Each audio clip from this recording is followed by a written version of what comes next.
Musika.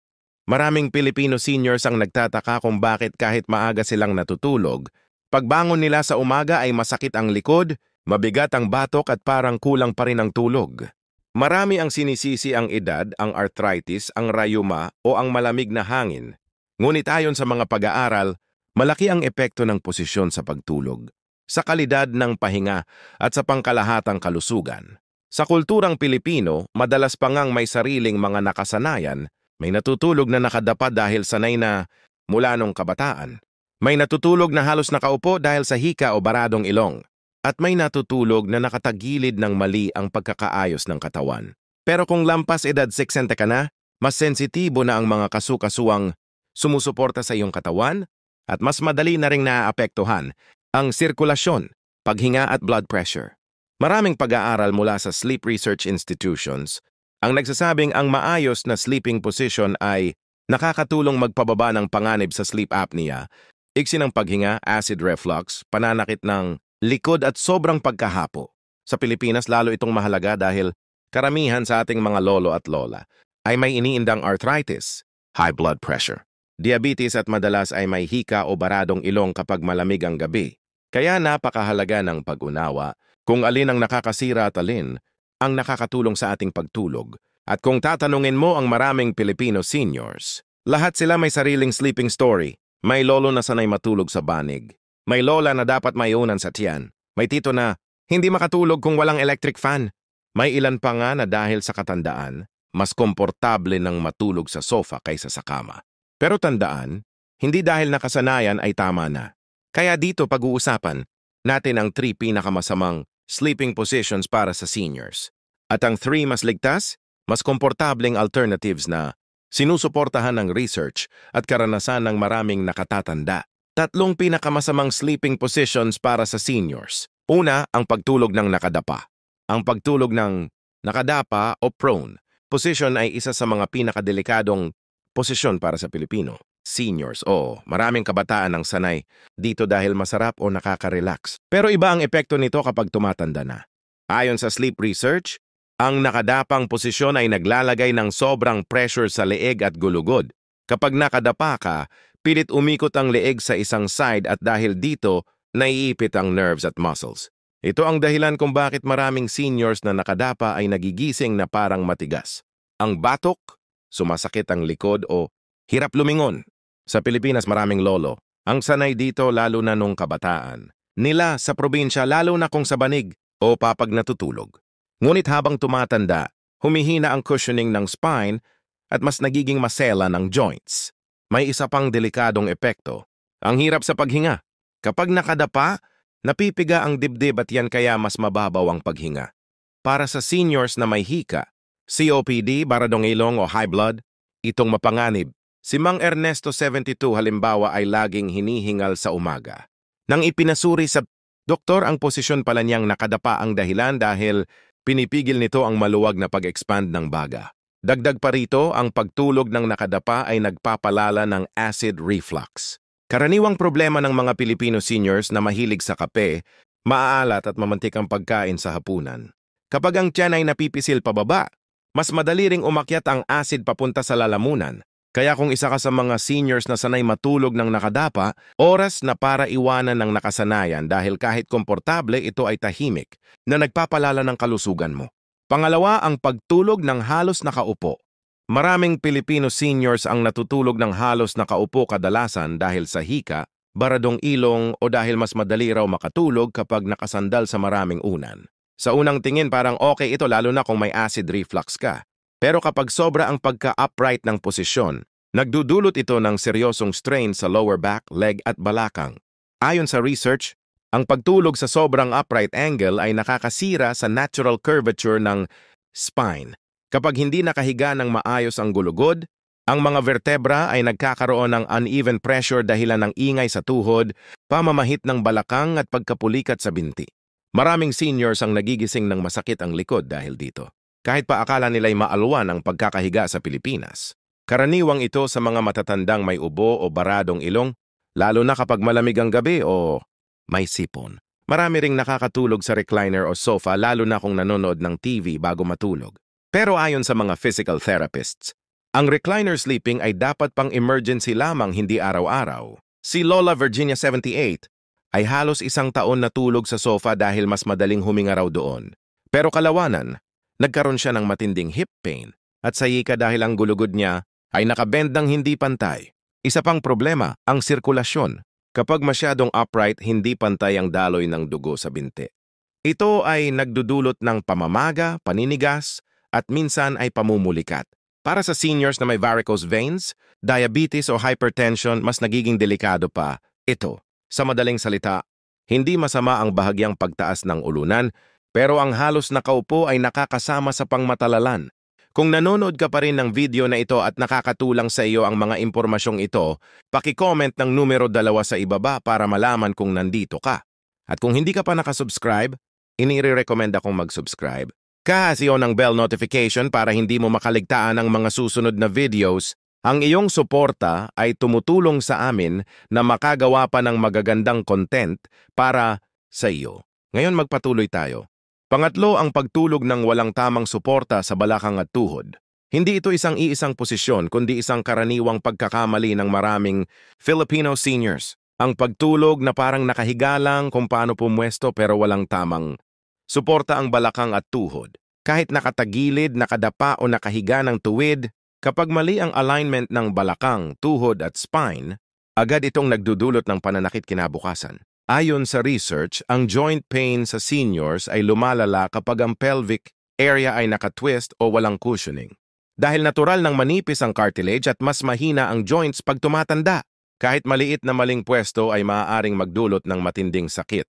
Halimbawa, kapag nakatagilid pero walang unan sa pagitan ng tuhod, ang itaas na tuhod ay bumabagsak pababa. Hinihila ang balakang at tinutwist ang spine. Ito ang ugat ng back pain ng napakaraming lolo't lola. Sa Filipino culture, karaniwan ang pagtulog sa banig, sofa, papag o sobrang lambot na kama. Ngunit, ang sobrang tigas o sobrang lambot ay parehong masama kung walang proper support. Si Mang Rudy 68 ay palaging sumasakit ang lower back kahit ilang hilot ang subukan. Nang suriin ang sleeping habits niya, nalaman na nakahiga siyang diretso sa tigas na papag. Walang kahit maliit na unan sa tuhod. Nang turuan siyang maglagay ng manipis na unan sa ilalim ng tuhod, kapag nakahiga o pillow sa pagitan ng tuhod, kapag nakatagilid, biglang bumaba ang sakit niya pagkalipas ng ilang linggo. Minsan ang simpleng kulang sa unan ay nagdudulot ng malaking pinsala. At dahil karamihan sa Filipino seniors ay sanay sa basta kapag antok, doon hihiga.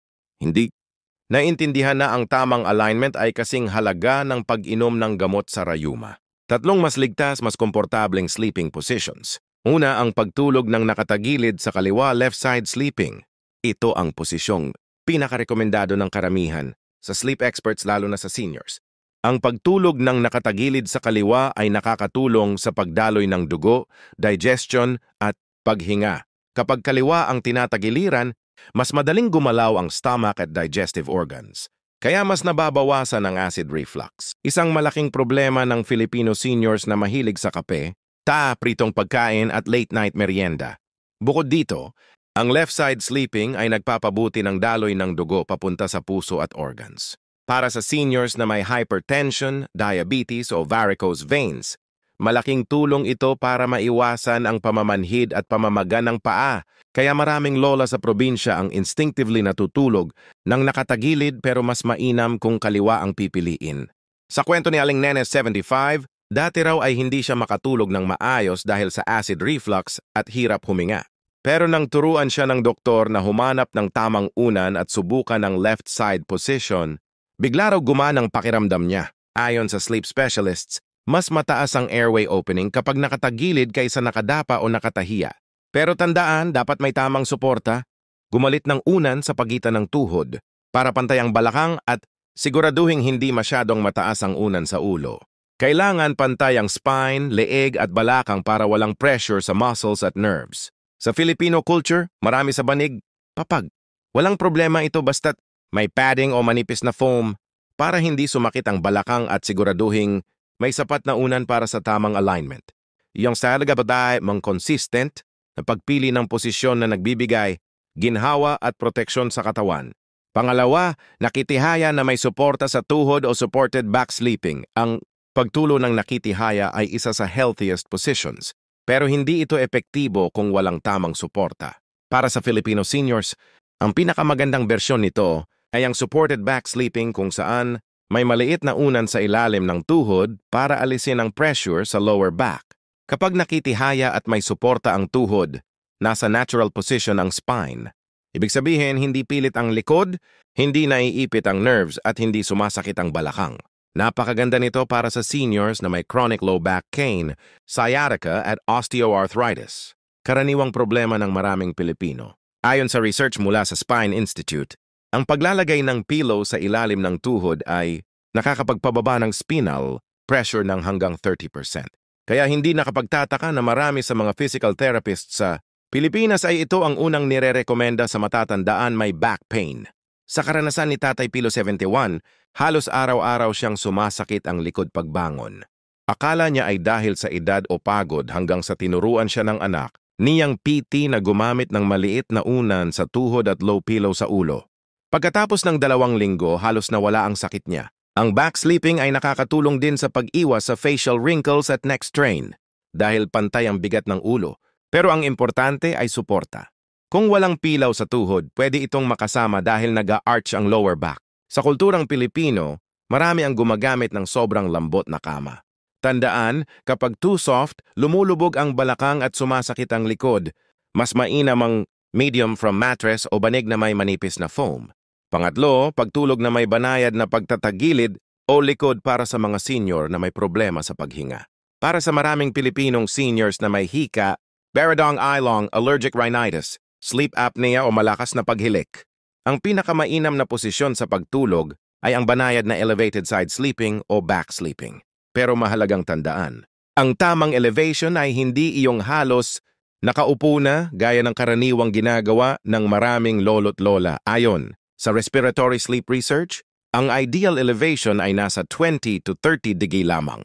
Ito ang anggulong na patunayan na sapat para huwag magsara ang airway, mabawasan ang pag-collapse ng lalamunan at mapabuti ang daloy ng hangin habang natutulog. Sa ganitong anggulo, hindi pinipilit ng katawan na mag-adjust kaya mas relaxed ang leeg, balikat at dibdib. Pwede itong makamit gamit ang adjustable bed, wedge pillow o kahit simpleng paglalagay ng unan sa likod basta't hindi sobrang taas o sobrang lambot. Isa ito sa mga problema sa maraming tahanang Pilipino. Madalas gumagamit ng makakapal at malambot na unan kaya ang leeg naipit ang daanan ng hangin at mas lumalala ang paghingal o paghingal sa gabi. Ipinapakita sa mga pag-aaral na kapag mali ang alignment ng leeg at likod, bumabara ang airflow at tumataas. Ang risk ng choking episodes lalo na sa may sleep apnea. Sa Pilipinas, karaniwan din ang pagtulog ng maraming kumot, kulambo at unan. Minsan ay mas mainit kaya komportable. Kapag sobra-sobra ang nakapatong, mas bumibigat ang dibdib at humihrap ang paghinga lalo na sa may hika o COPD, chronic obstructive pulmonary disease. Ayon sa clinical observations, ang gentle elevation habang natutulog ay nakakatulong para maiwasan ang airway collapse, pabagalin ang pag-atake ng hika sa gabi, at bawasan ang biglaang pagkagising dahil sa paghingal. Isang magandang halimbawa si Lola Feli, 80. Halos gabi-gabi raw, siyang hinihika at sanay. Siyang natutulog ng halos nakaupo dahil akala niya iyon ang pinakamadaling paraan para huminga. Pero nang palitan ng una ng wedge-type pillow at tinuruan siyang matulog sa left side, elevated position, unti-unti raw gumaan ang paghinga. Makalipas ang ilang linggo, napansin niyang hindi na siya nagigising sa madaling araw dahil sa paghingal at mas mahaba ang tulog niya.